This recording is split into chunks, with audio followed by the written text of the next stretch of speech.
What's up, Safari Nation, and welcome back to another video.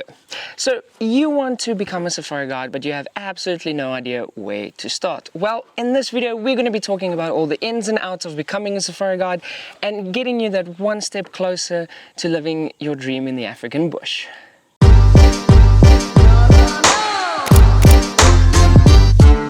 The process of becoming a safari guide is a pretty straightforward one. You do a course, pay your guiding registration fees, find a job, and live your dream. However, it can sometimes get a little complicated in understanding which steps to follow.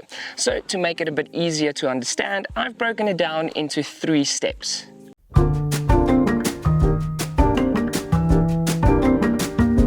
99% of lodges, reserves and tour operators are going to require you to have a FAGASA endorsed qualification.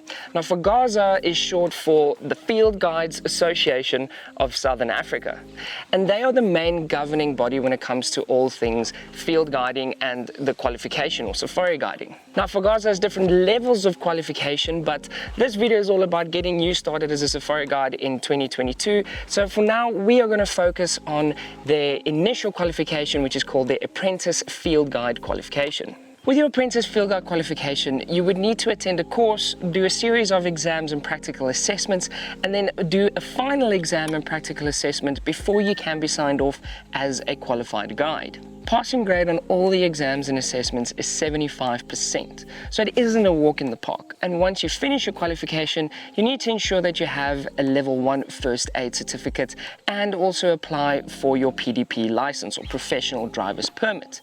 And once that's done, you need to register with the government all before you can start looking for a job as a safari guide.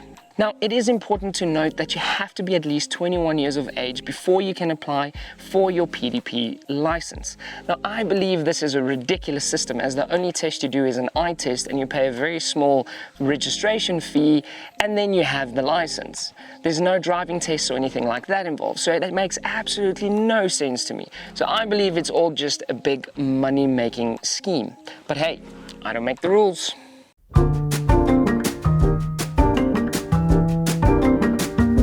When it comes to budgeting, there are a few things to consider. First of all, you need to be registered with FAGASA. Then you need to have a valid first aid certificate. Thirdly, you need to register with the government as a guide. And then finally, you need to have a PDP license. From online courses to 3-year programs, guiding schools now offer more options than ever to become a qualified safari guide. So there should be an option for every budget. Now, depending on the route you're looking to take, you can spend anything from $1,600 to well over $13,000 for this qualification, or 25,000 Rand to over 200,000 Rand. Doing the courses online is by far the most cost-effective way of becoming a qualified safari guide, but it lacks the practical training you would get on a full-time course, and you are also responsible for all the various registrations, your first aid, and everything that you need to legally guide. There are 2-month courses that offer a more all-inclusive package to get you started as a guide. They also cover all your various registration fees and your first aid and that kind of thing. And what I like about it is you are in the field actively learning. You have daily activities in the field. You have lecturers and instructors constantly helping you. You have lectures in the lecture hall, a series of tests and exams, all leading up to your final exam and practical assessment. All of this helps you attain your qualification at a very high standard, and as a plus, all your meals and accommodation is covered while you're on the course. Then you get longer form courses which run anything from 6 months to 3 years, and on these courses you pretty much get everything I just mentioned, as well as other endorsed qualifications like your trails guiding, your marine guiding. You can go on to the next level of your field guide qualification, so it's just a way more detailed and way more inclusive package, but it comes at a much higher price point. So just to give you an idea, here's a rough guideline on what you would look to spend when you do the online course, the 2-month course, or a 3-year program.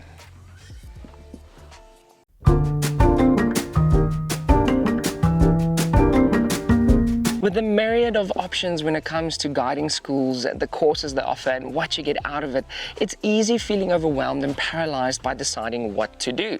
Should you go the online route because it's the cheapest option? Should you do the 2-month course because it gets you into the industry as quickly as possible?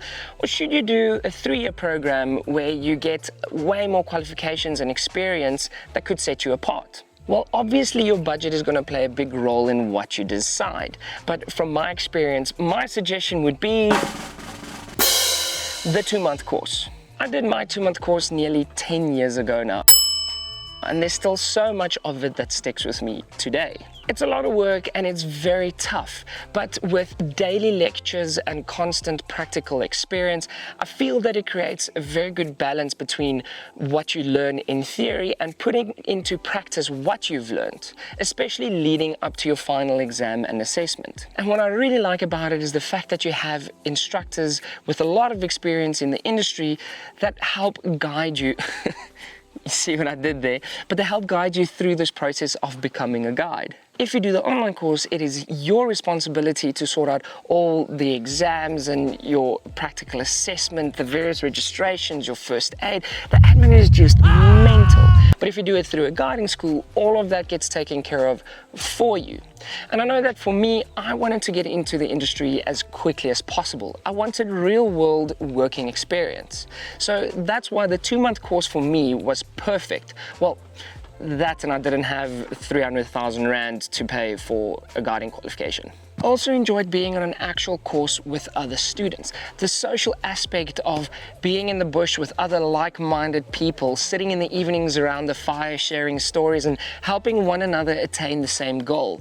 It just made me feel like I'm a part of something a little bit bigger than myself. Now, with all of that, what guiding school do you decide on?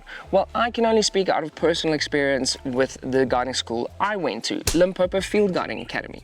I did my initial apprentice field guide training there nearly 10 years ago, and I've done all subsequent training and qualifications since then. Heck, I'm still training and doing it all through them. They are absolutely great. Now, this isn't a sponsored video. No one's paying me to say this. This is entirely my opinion, but I truly believe that you can't go wrong investing in your qualification and your future through Limpopo Field Guiding Academy. They are one of the top guiding schools out there.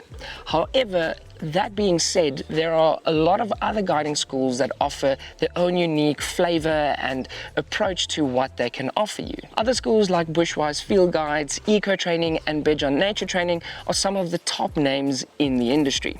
I'll leave a link for all the schools in the description below, so have a look around and compare prices and what they can offer you. I hope this video helps answer some of your questions. If you still have a few, leave them in the comments below. I will definitely get to them. Hit that like button if you enjoyed this video, smash the subscribe button so that you don't miss any future uploads, and remember, just get out, enjoy nature, and don't forget your camera. Cheers!